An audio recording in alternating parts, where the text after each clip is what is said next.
Namaste, greeting again. I thought that this was a good time to re-show this bonsai. This is a ume or a plum blossom bonsai. I showed it in the last video, and at that time it didn't blossom yet. And this is almost full blossom, full bloom, but I don't know. This is very beautiful. I like the way some of them are open, and there's still some that are still in transition to opening. They're blossoming at their own time. Just like humans, we don't all open our flowers or blossom at the same exact time. And so that's okay. All things run their course and are ready when they're ready. Anyway, so today I wanted to talk about a Japanese concept called mono no aware. And basically, it's translated as the pathos of all things, appreciating beauty of something that is temporary and transitory. Some of the translations in the dictionaries focus too much on the aesthetics. For example, cherry blossoms falling. All right, yes, it is beautiful, but it's beyond just the aesthetics of it, which I think is a mistranslation because it comes originally from Heian era of Japan, and Genji Monogatari, which is the tale of Genji. I believe it might have been first mentioned, and it wasn't really about an aesthetic appreciation, but more just appreciating the transitory nature and impermanence of life.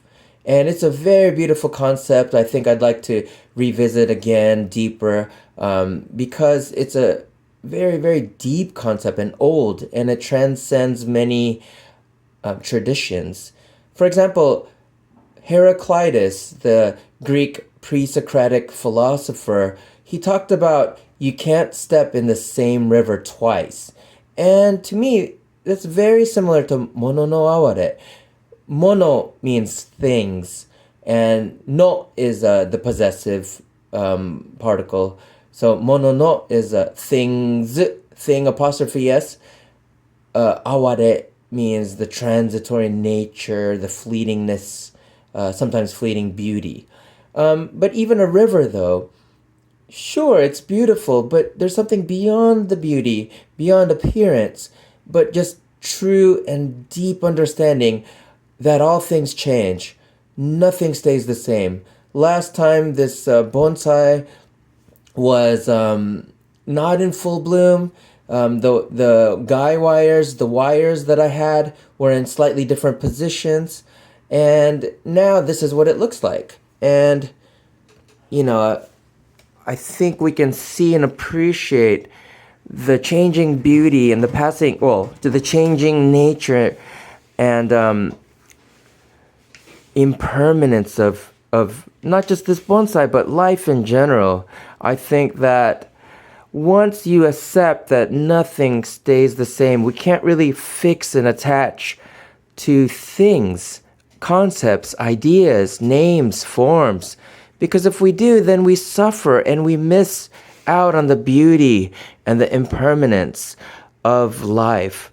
And I think this is what is very important in Taoist philosophy, Buddhist philosophy, ancient Hindu philosophy, Christian philosophy, the mystics, Islamic philosophy. And I don't really mean philosophy, but it's more like a way of life, an approach to life of understanding the impermanence of all things. And that is really where I think concepts such as God or universal consciousness are really, really found once we understand that impermanence, the transitoriness, and then we see, I do not exist permanently all the time in this body mind. I will change. I am changing now, just like this bonsai. And that was the message I wanted to come across today. And yeah, I hope you enjoyed it. And this is the bonsai. One more quick look at it. I added guy wires I mentioned, and even sticks sometimes, like chopsticks, moving the position. And the trees, actually lignify the branches, I don't know, 3 to 5 months, even faster sometimes, depending on the type of tree, deciduous or something like a pine bonsai, might take a little bit longer. But anyways, this is it. And yeah, take care. Thank you very much. And Om Shanti Shanti Shanti Loka Samasta Sukhino Bhavantu. May all beings and entities and trees, humans, any other systems that are living or whatever, may all find peace and freedom from suffering. Take care.